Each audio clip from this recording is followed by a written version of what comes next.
الحمد لله نحمده ونستعينه ونستغفره ونؤمن به ونتوكل عليه ونعوذ بالله من شرور أنفسنا ومن سيئات أعمالنا من يهده الله فلا مضل له ومن يضلله فلا هادي له أشهد أن لا إله إلا الله وحده لا شريك له وأشهد أن محمدا عبده ورسوله أما بعد فإن خير الحديث كتاب الله وخير الهدي هدي محمد صلى الله عليه وسلم وشر الأمور محدثاتها وكل محدثة بدعة وكل بدعة ضلالة وكل ضلالة في النار. أعوذ بالله من الشيطان الرجيم. بسم الله الرحمن الرحيم. يا أيها الذين آمنوا اتقوا الله حق تقاته ولا تموتن إلا وأنتم مسلمون. يا أيها الناس اتقوا ربكم الذي خلقكم من نفس واحدة وخلق منها زوجها وبث منهما رجالا كثيرا ونساء واتقوا الله الذي تساءلون به والأرحام إن الله كان عليكم رقيبا. يا أيها الذين آمنوا اتقوا الله وقولوا قولا سديدا يصلح لكم أعمالكم ويغفر لكم ذنوبكم ومن يطع الله ورسوله فقد فاز فوزا عظيما.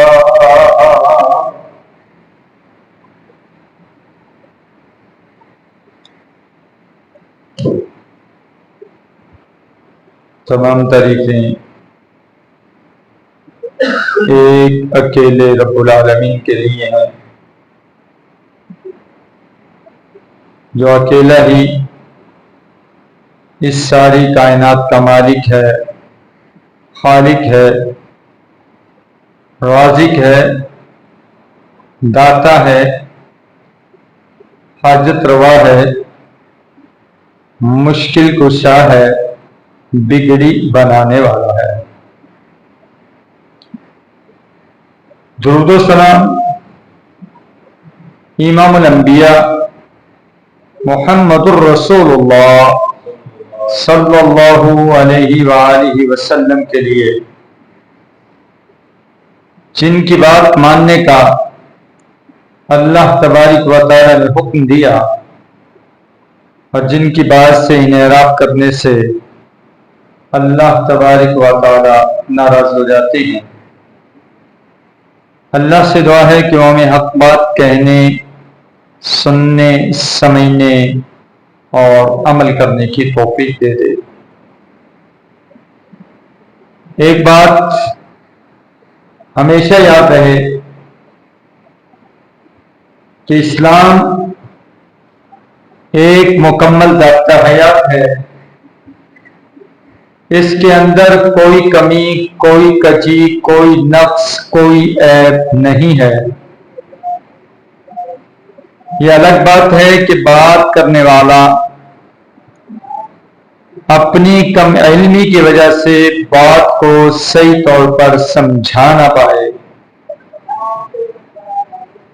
یا سننے والا عدم توجہ کی وجہ سے یا نیند کی آغوش میں چلے جانے کی وجہ سے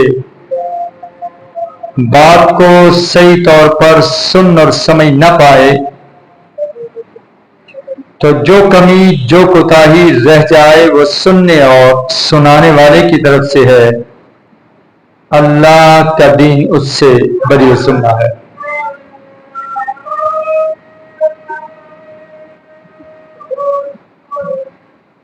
ایک بات جو کبھی بھولنے نہ پائے کہ اسلام صرف وہ ہے، دین صرف وہ ہے جو اللہ تبارک و تعالی نے وحی کے ذریعے امام الانبیاء محمد الرسول اللہ صلی اللہ علیہ وآلہ وسلم پہ نازل کیا۔ جو آپ صلی اللہ علیہ وسلم پہ نازل ہوا وہ دین ہے، اور اس کو ماننے کا ہم سے مطالبہ ہے، اور جو وحی کے ذریعے نازل نہیں ہوا وہ دین بھی نہیں، اور اس کو ماننے کا ہم سے مطالبہ ہے۔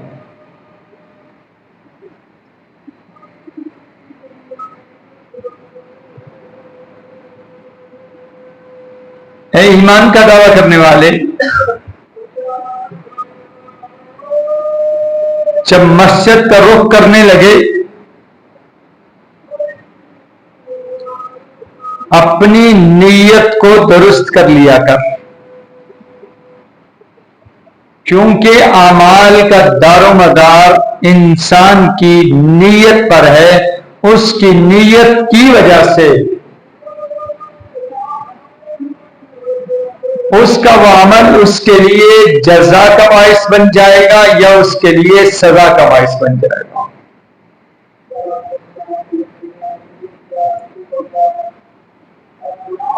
امام الانبیاء محمد الرسول اللہ صلی اللہ علیہ وسلم نے فرمایا، انما الاعمال بالنیات،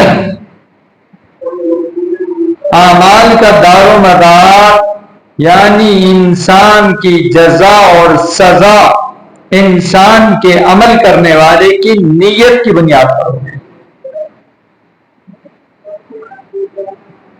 اس لیے جب کوئی بھی کام کرنے لگے اپنی نیت درست کر لیا کر، اس لیے مسجد میں آنے سے پہلے اپنی نیت کو تول لیا کر کہ مسجد میں آنے کا مقصد یہ ہو تاکہ میں اپنی اصلاح کر سکوں، میں اس لیے مسجد جا رہا ہوں۔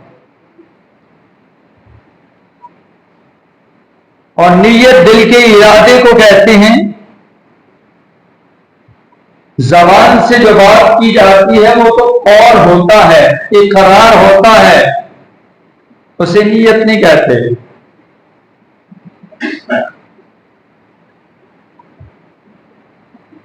دل میں اس کے کیا ہے کہ وہ بازار کیوں جا رہا ہے، مسجد کیوں جا رہا ہے، سکول کیوں جا رہا ہے، کمائی کرنے کیوں جا رہا ہے، اس کے پیچھے جو اس کی نیت ہے وہ کار فرما ہے۔ اگر کوئی بندہ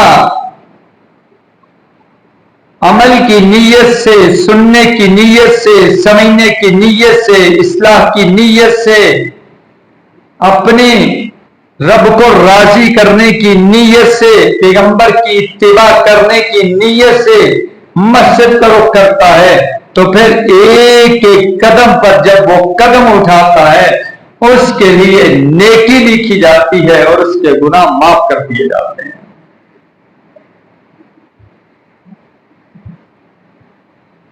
اس لیے ایمان والا بندہ بڑا قیمتی ہے،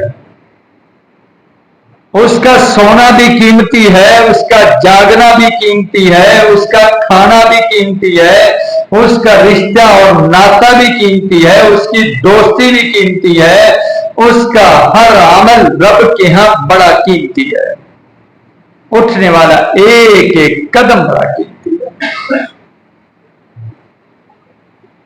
جب کوئی بندہ دین سیکھنے کی غرض سے، قرآن سیکھنے کی غرض سے گھر سے نکلتا ہے، وہ گھر سے جب نکلتا ہے فرشتے اس کے راستے میں اپنے جو ہے پر بچھا دیتے ہیں۔ یہ کس کے لیے فضیلت ہے؟ جو دین سیکھنے کے لیے اپنے گھر سے نکلا ہے۔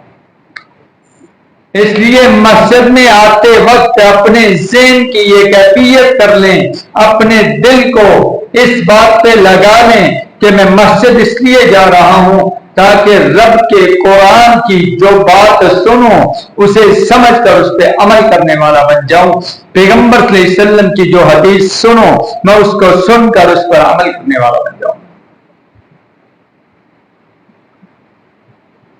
امام الانبیاء محمد الرسول اللہ صلی اللہ علیہ وآلہ وسلم تو وہ ہستی ہیں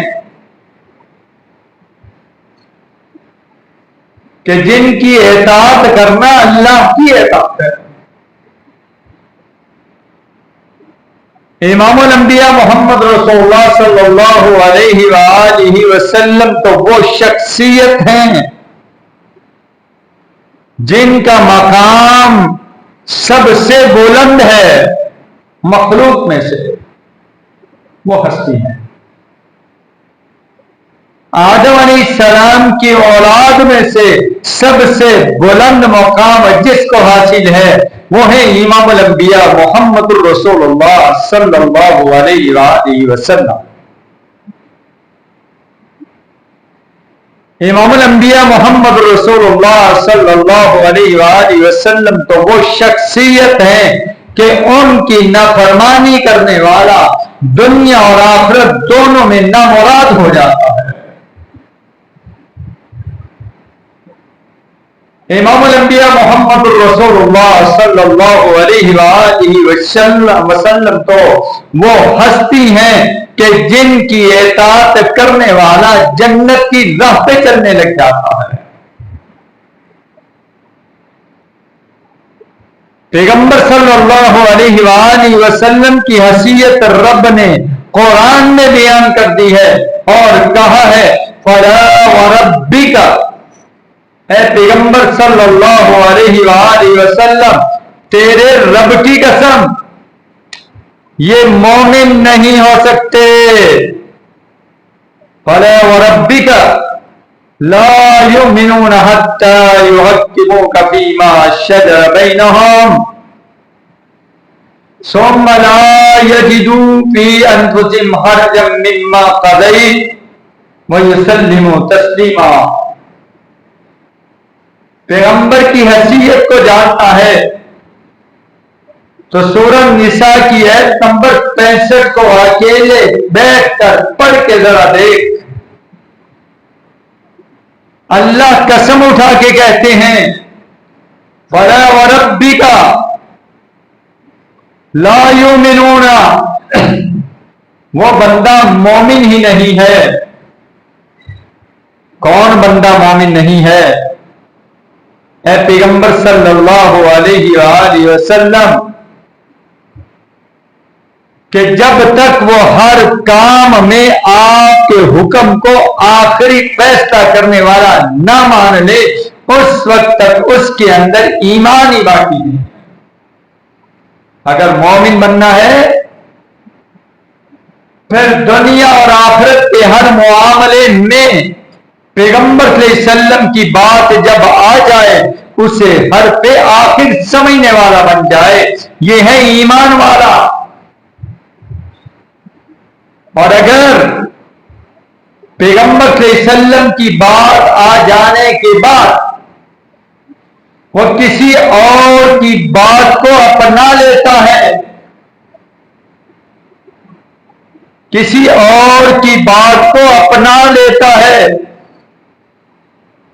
یا کسی اور کے فیصلے کی طرف دیکھنے لگ جاتا ہے، ایسے بندے میں اللہ کہتا ہے کہ ایمان نہیں ہے، کیونکہ پیغمبر کی ذات تو وہ ہے جسے رب نے آخری پیغمبر اور رسول بنا کر بھیجا ہے۔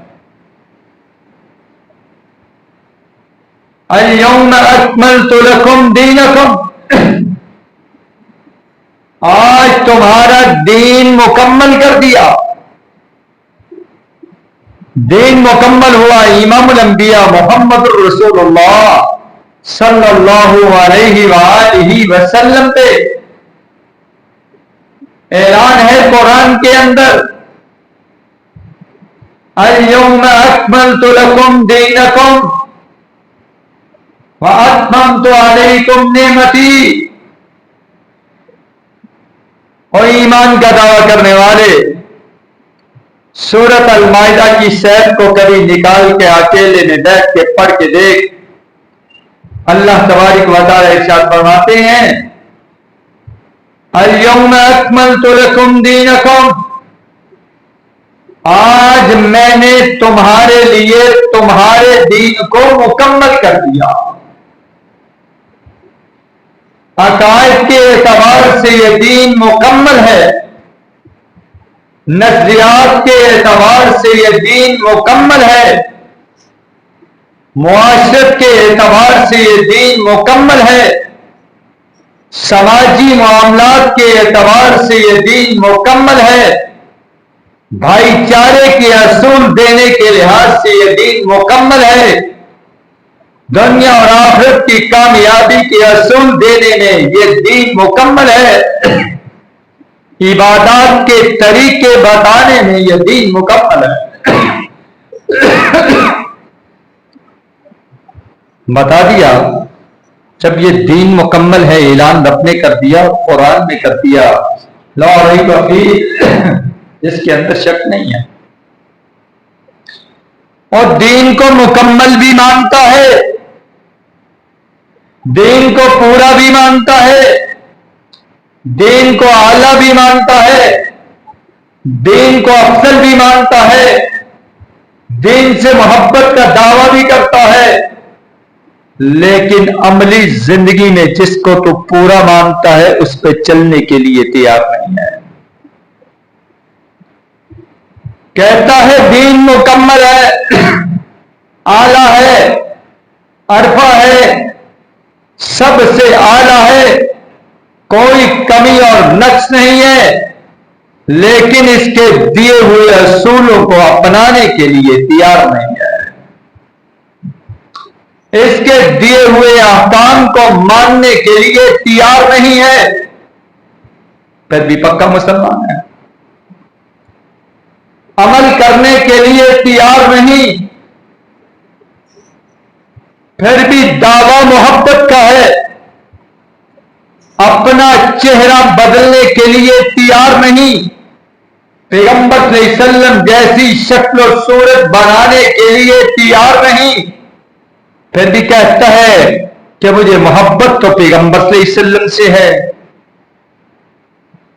پیغمبر صلی اللہ علیہ وآلہ وسلم کی سنت کو اپنانے کے لیے تیار نہیں، پھر بھی کہتا ہے کہ مجھے محبت پیغمبر صلی اللہ علیہ وسلم سے ہے، پیغمبر صلی اللہ علیہ وسلم نے جو حکم دیے ان کو ماننے کے لیے تیار نہیں، پھر بھی کہتا ہے کہ مجھے محبت پیغمبر صلی اللہ علیہ وسلم سے ہے، جن کاموں سے روکا ان سے رکنے کے لیے تیار نہیں، پھر بھی سمجھتا ہے کہ مجھے پیغمبر صلی اللہ علیہ وسلم سے محبت ہے،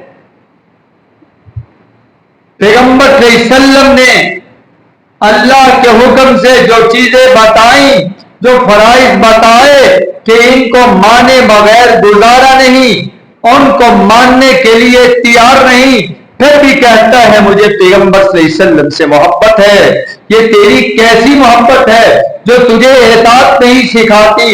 یہ کیسی محبت ہے جو تجھے مسجد میں لے کر نہیں آتی؟ یہ کیسی محبت ہے جو تیرے اخلاق کو نہیں بدلتی؟ یہ کیسی محبت ہے جو تیرے کردار کو نہیں بدلتی؟ یہ کیسی محبت ہے جو تیرے طریقے کو نہیں بدلتی؟ یہ کیسی محبت ہے جو تجھے پیغمبر کے طریقوں پہ چلنا نہیں سکھاتی؟ یہ تیری محبت کیسی ہے کہ تو حقوق اللہ ادا نہیں کرتا؟ یہ محبت کیسی ہے حقوق العباد ادا نہیں کرتا؟ یہ محبت کیسی ہے دین کی تعلیم حاصل نہیں کرتا؟ یہ محبت کیسی ہے کہ بچوں کو تعلیم دین کی دلاتا نہیں، پھر بھی دعویٰ ہے کہ مجھے نبی سے محبت ہے، پیغمبر کے دین سے محبت ہے؟ یہ کیسی محبت ہے؟ یہ کیسی محبت ہے جو تجھے اطاعت نہیں سکھاتی، جو پیغمبر صلی اللہ علیہ وسلم کے طریقے پہ چلنے کے لیے تجھے مجبور نہیں کرتی؟ یہ کیسی محبت ہے؟ اگر تجھے محبت کا دعویٰ ہے اپنے گریبان میں جھانک کے دیکھ، دنیا کی جھوٹی محبت کسی سے ہو جائے، دنیا کا جھوٹا پیار کسی سے ہو جائے، بولتا اس کی طرح ہے، کپڑے اس کی طرح پہنتا ہے، چلتا اس کی طرح ہے، اور اس کی ہر ہاں میں ہاں ملاتا ہے اور اس کے سامنے بچھا جاتا ہے، جو وہ کہتا ہے اس کی ماننے کے لیے تیار ہوتا ہے، کہتا ہے کہ مجھے میرے محبوب سے محبت ہے، میرے محبوب نے یہ کہہ دیا ہے میں تو یہی کروں گا۔ گھر والے نہ مانے کوئی پرواہ نہیں، رشتے والے نہ مانے پھر اسے کوئی پرواہ نہیں، اپنے مستقبل کی اسے پھر کوئی پرواہ نہیں، کہتا ہے کہ دنیا کی محبت ہے اس لیے اس محبت میں اپنی جان بھی دے دوں گا۔ اور یہ تو دنیا دار محبت کا معاملہ ہے۔ تو کہتا ہے کہ دین سے محبت ہے، کہتا ہے پیغمبر صلی اللہ علیہ وسلم سے محبت ہے، کہتا ہے جو اللہ سے مجھے محبت ہے۔ اگر اللہ سے محبت ہے پھر اللہ کے حکم کو کیوں نہیں مانتا؟ پیغمبر صلی اللہ علیہ وسلم سے محبت ہے پھر پیغمبر صلی اللہ علیہ وسلم کی سنت پہ کیوں نہیں چلتا؟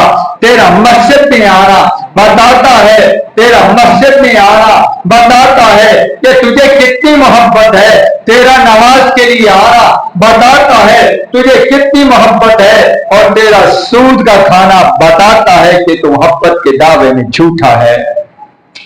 بہنوں کا حق کھانا بتاتا ہے تو محبت کے دعوے میں جھوٹا ہے۔ نماز کا نہ پڑھنا بتاتا ہے کہ تو محبت کے دعوے میں جھوٹا ہے، اور روزہ نہ رکھنا بتاتا ہے تو محبت کے دعوے میں جھوٹا ہے۔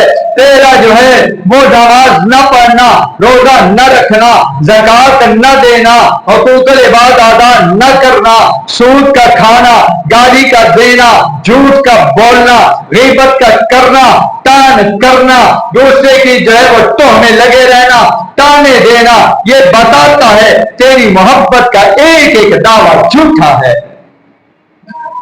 اگر تجھے محبت ہوتی تو پھر پیغمبر صلی اللہ علیہ وسلم کی اطاعت کرتا نظر آتا، اگر محبت ہوتی مسجد میں نماز پڑھتا نظر آتا، اگر محبت ہوتی پڑوسی کا حق ادا کرتا نظر آتا، اگر محبت ہوتی دین کا تجھے جو ہے وہ علم ہوتا، اگر محبت ہوتی تیری اولاد دین پہ عمل کرتی نظر آتی، اگر محبت ہوتی تیری شادی نبی صلی اللہ علیہ وسلم کے طریقے کے مطابق ہوتی، اگر محبت ہوتی تیرا کمانا پیغمبر صلی اللہ علیہ وسلم کے طریقے کے مطابق ہوتا، اگر تجھے محبت ہوتی تیرا جینا اور مرنا پیغمبر صلی اللہ علیہ وسلم کی سنت کے مطابق ہوتا، پیغمبر صلی اللہ علیہ وسلم کی سنت کے مطابق نہ ہونا بتاتا ہے زبان سے تو کہتا ہے عمل کے لیے تو تیار نہیں ہے۔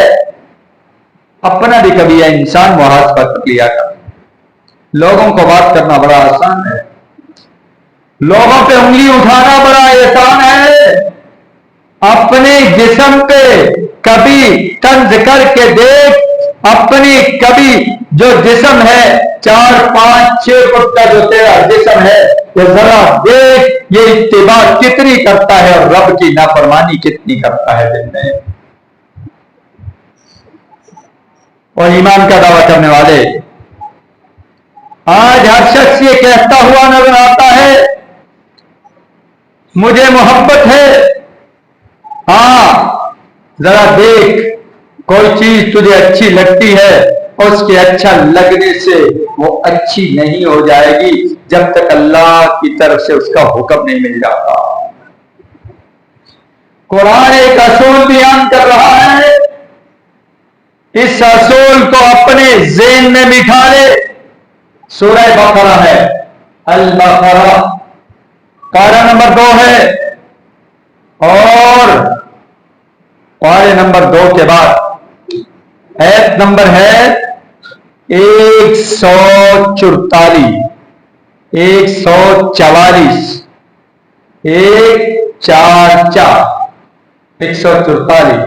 144 ایت نمبر ہے، پارہ نمبر 2 ہے، اور دوسرا پارا جو ہے اس کا پہلا رکوع ہے.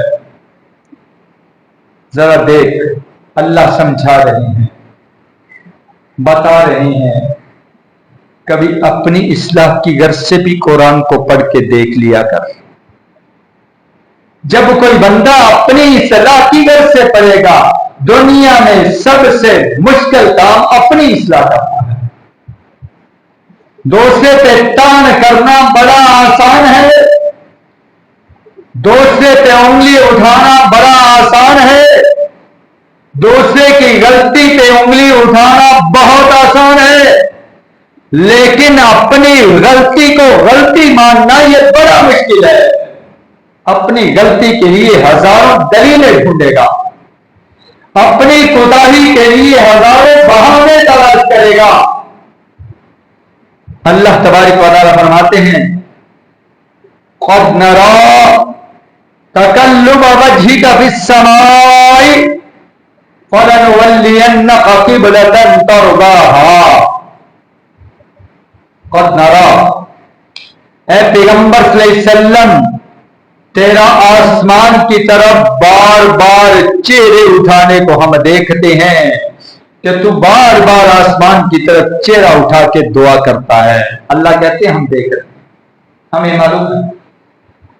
قد نرى، تحقیق ہم نے دیکھا ہے، ہم دیکھتے ہیں، ہمیں معلوم ہے. قد نرى تقلب وجهك في السماء، آسمان کی طرف چہرہ اٹھا کر بار بار تو اپنے رب سے جو التجائے کر رہا ہے، ہم اسے جانتے ہیں، دیکھتے ہیں، ہمیں معلوم ہے.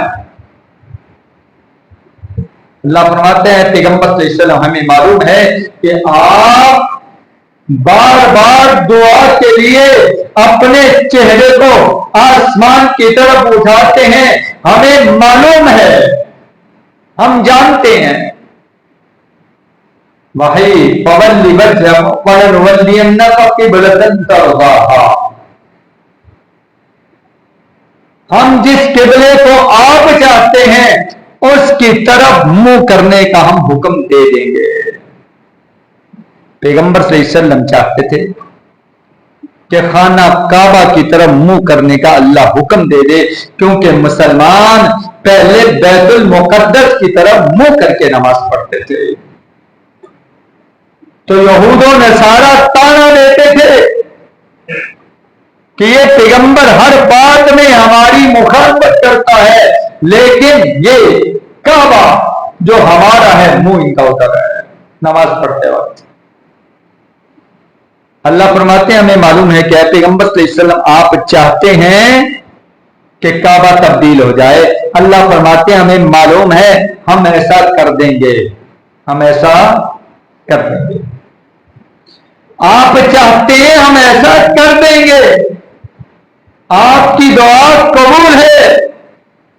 بتانا یہ مقصود تھا کہ پیغمبر صلی اللہ علیہ وسلم چاہتے تھے کعبہ تبدیل ہو جائے، قبلہ تبدیل ہو جائے، بیت المقدس کے بجائے خانہ کعبہ کی طرف، بیت اللہ کی طرف رخ کر کے منہ پکڑ کے نماز پڑھنے کا حکم دے دیا جائے. پیغمبر صلی اللہ علیہ وسلم چاہتے تھے، لیکن جب تک حکم نہیں آیا چاہنے کے باوجود اس وقت تک منہ ادھر نہیں کیا. شاید بات سمجھ آ جائے. چاہنے والے پیغمبر صلی اللہ علیہ وسلم ہیں، کائنات کے سب سے افضل انسان، کائنات میں سب سے افضل اور اعلی امام الانبیاء محمد الرسول اللہ صلی اللہ علیہ وآلہ وسلم ہے. چاہتے ہیں قبلہ تبدیل ہو جائے، لیکن جب تک حکم نہیں آیا اس وقت تک بیت اللہ کی طرف منہ کر کے نماز نہیں پڑھی. مدینے میں جا کر حکم ہوا، 16 یا 17 ماہ مدینے میں بھی مسلمان جو ہیں وہ بیت المقدس کی طرف منہ کر کے نماز پڑھتے رہے. 16 یا 17 ماہ بعد جو ہے پھر اللہ نے حکم دیا کہ آپ اپنے چہرے کو قبلے کی طرف کر لیں. آپ اپنے چہرے کو قبلے کی طرف کر لیں، اور بتانا یہ مقصود تھا آنے والے قیامت تک لوگوں کو، یہ بتانا مقصود تھا۔ اللہ پہلے بھی حکم دے دیتا کہ اے پیغمبر آپ چاہتے ہیں وہ ادھر کر لیں، لیکن بتانا یہ مقصود تھا کہ جب تک حکم نہ آ جائے ایمان والا چاہنے کے باوجود بھی وہ عمل نہیں کرے گا جس کی رب نے اجازت نہیں دی، اس وقت تک وہ عمل نہیں کرے گا۔ اس ایت میں پوری زندگی کے اصول ہیں، اور ایمان والے اور کلمہ پڑھنے والے، ایک چیز تجھے اچھی لگتی ہے مجھے اچھی لگتی ہے، لیکن جب تک اللہ کا حکم نہ ہو اس وقت تک اس کو کرنے کی رب اجازت نہیں دیتا۔ ہو سکتا ہے تجھے اچھی لگتی ہو، مجھے اچھی لگتی ہو، اوروں کو اچھی لگتی ہو، ساری دنیا کے لوگوں کو اچھی لگتی ہو، لیکن جب تک اللہ کا حکم نہ ہو، پیغمبر صلی اللہ علیہ وسلم کا حکم نہ ہو، اس وقت تک وہ کام نہیں کیا جا سکتا۔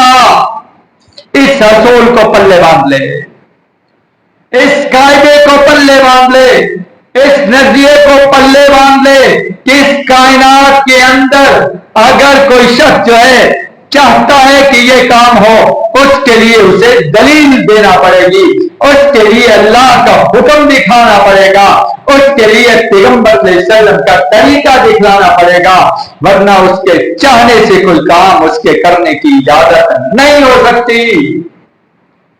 تو امام الانبیاء محمد الرسول اللہ صلی اللہ علیہ وآلہ وسلم جب حکم ہوا تو پھر آپ صلی اللہ علیہ وآلہ وسلم نے اپنا چہرہ مبارک جو ہے قبلے کی طرف کر دیا نماز کے لیے، اور مسلمانوں کو حکم دیا کہ وہ بھی اپنا چہرہ قبلے کی طرف کر لیں۔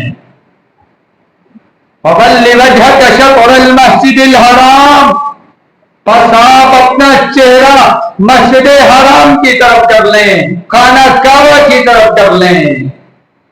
تو مسلمانوں نے، ایک صحابی نے امام الانبیاء محمد رسول اللہ صلی اللہ علیہ وسلم کے ساتھ نماز پڑھی، اور نماز پڑھ کے باہر نکلا، ایک دوسری مسجد کے قریب سے گزرا، وہ نماز پڑھ رہے تھے، اس نے کہا کہ اللہ کی قسم واللہ میں نے پیغمبر صلی اللہ علیہ وسلم کے پیچھے نماز پڑھی ہے اور اللہ نے قبلہ تبدیل کر دیا ہے، لہذا منہ کعبے کی طرف کر لو۔ تو وہ لوگ نماز ہی کے اندر انہوں نے اپنا چہرہ قبلے کی طرف کر لیا، جسے مسجد قبلتین بھی کہتے ہیں، سارے حاجی جانتے ہیں، جو عمرہ کرنے جانتے ہیں، یعنی وہ مسجد، اسے مسجد قبلتین کہتے ہیں کہ نمازی اسی وقت پیغمبر کی بات سنتے ہوئے جب صحابی نے بتایا کہ میں پیغمبر صلی اللہ علیہ وسلم کے پیچھے قبلہ کی طرف منہ کر کے نماز پڑھ کے آ رہا ہوں، تو وہ نماز ہی کے اندر انہوں نے اپنے چہروں کو مسجد حرام کی طرف کر لیا، قبلے کی طرف کر لیا۔ بتانا یہ مقصود تھا جب حکم آئے گا تب عمل ہوگا، جب اللہ کی طرف سے کسی عمل کی اجازت ہوگی تب اس پہ عمل ہوگا، جب پیغمبر صلی اللہ علیہ وسلم کی حدیث ہوگی تب اس پر عمل ہوگا۔ جب تک کسی کام کے لیے وہ جتنا بھی کسی کو اچھا کیوں نہ لگتا ہو، کسی کو کتنی بھی اس میں محبت نظر کیوں نہ آتی ہو، لیکن جب تک اجازت رب کی طرف سے نہ ہو، پیغمبر صلی اللہ علیہ وسلم کا طریقہ نہ ہو، اس وقت تک اس پہ عمل کرنے کی اسلام اجازت نہیں دیتا۔ یہ اصول بھی یہاں تک دیا ہے۔ پوری زندگی کو دیکھ لیں، پوری زندگی کو اپنی کو اٹھا کے دیکھ لیں، اس اصول کو اپنے اوپر لاگو کر لیں کہ میرا رب کیا چاہتا ہے، پیغمبر صلی اللہ علیہ وسلم نے کیا بتلایا ہے، جو بتلایا ہے وہ کرنے والا بن جائے، جس سے روکا ہے رکنے والا بن جائے، دنیا بھی سمجھ جائے گی، آخرت بھی سمجھ جائے گی، اللہ معافیاں بھی دے دے گا، اللہ گناہ بھی معاف کر دے گا، اللہ جنت میں بھی داخل کر دے گا۔ اگر کوئی یہ طریقہ اپنا لے کہ میں وہ کروں گا جو پیغمبر صلی اللہ علیہ وسلم نے کیا، میں اس سے رک جاؤں گا جس سے پیغمبر صلی اللہ علیہ وسلم نے روکا، اللہ سے دعا ہے کہ وہ میری اور آپ کی کمیوں کوتاہیوں کو دور کر دے تاکہ دنیا بھی سمجھ جائے آخرت بھی۔